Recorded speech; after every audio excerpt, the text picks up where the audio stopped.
নমস্কার বন্ধুরা, রোশনাই সিরিয়ালের আগামী এই পর্বে আপনারা দেখতে চলেছেন আরণ্যক রোশনাইকে বাড়িতে ফিরিয়ে নিয়ে যেতে আসে, কিন্তু রোশনাই কিছুতেই বাড়িতে যেতে চায় না।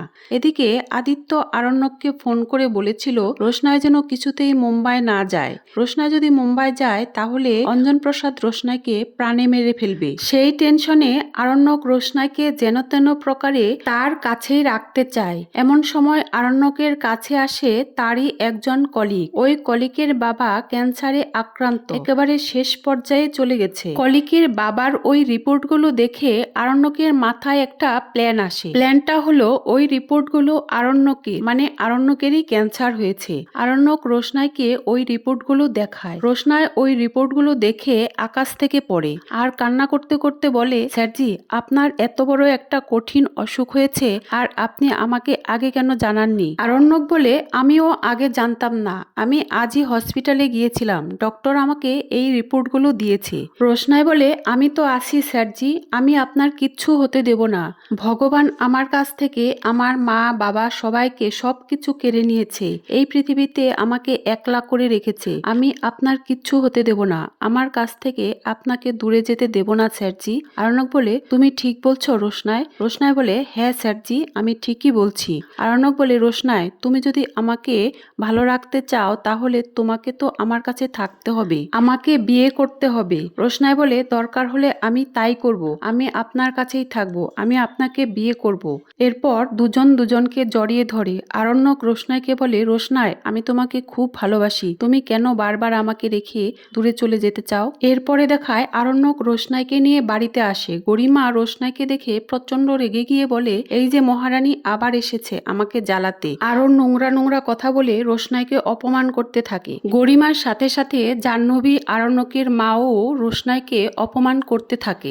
এদিকে রোশনাই এই অপমানগুলোর সাথে অভ্যস্ত হয়ে গেছে। এই অপমানগুলো আর রোশনাই অপমান মনে করে না। তাছাড়া আরণ্যক ক্যান্সারে আক্রান্ত, রোশনাই আরণ্যককে নিয়ে খুবই চিন্তিত।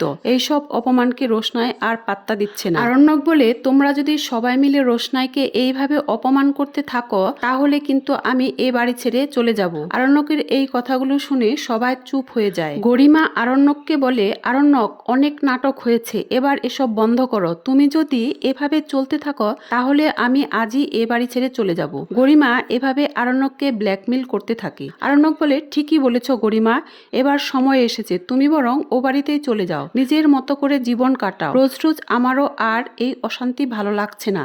গরিমা বলে, কি বললে আরণ্যক, আমি চলে যাব? আমি চলে গেলে তোমার খুব সুবিধা হয় তাই না? তুমি রোশনাইকে খুব তাড়াতাড়ি বিয়ে করতে পারো।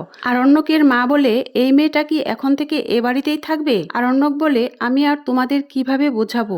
রোশনাই যখন আমার কাছ থেকে দূরে চলে যায় তখন আমার মনে হয় আমি এই পৃথিবীতে একা হয়ে গেছি, আর রোশনাই যখন আমার কাছে থাকে তখন আমার মনে হয় আমি কতটা শান্তি অনুভব করছি। তোমরা কেন বুঝতে চাও না? আমি রোশনাইকে ভালোবাসি। আরণ্যক এই কথাগুলো গরিমা এমনকি বাড়ির সকলের সামনে বলে। জাহ্নবী বলে, বাদশা, তুমি কি বলছো? আরণ্যক বলে, এত অবাক হওয়ার তো কিছু নেই মেম সাহেব, তোমরা প্রত্যেকেই জানো আমি রোশনাইকে কতটা ভালোবাসি, তাহলে কেন বারবার রোশনাইকে অপমান করো? আর একটা কথা, আমি একটা গুরুত্বপূর্ণ সিদ্ধান্ত নিয়েছি, আমি রোশনাইকে বিয়ে করতে চাই। আরণ্যকের এত বড় সিদ্ধান্তের কথা শুনে সবাই আরণ্যকের দিকে তাকায়। আরণ্যক বলে, এবার আমি আমার জীবন আমার মতো করে কাটাতে চাই, রোশনাইকে আমি ভালোবাসি, ওকে বিয়ে করে আমি জীবন কাটাতে চাই। এই কথা শুনে আরণ্যকের মা রেগে গিয়ে রোশনাইকে বলে, এই মেয়ে, তুমি দাঁড়িয়ে দাঁড়িয়ে এই কথাগুলো শুনছো? তোমার খুব ভালো লাগছে না? এই মুহূর্তে তুমি এই বাড়ি থেকে বেরিয়ে যাও। ঠাম্মি বলে, ছি ছি ছি ছি, আমাকে এখন এই দিনগুলো দেখতে হবে? জাহ্নবী বলে, এই মেয়েটা ভীষণ অসভ্য।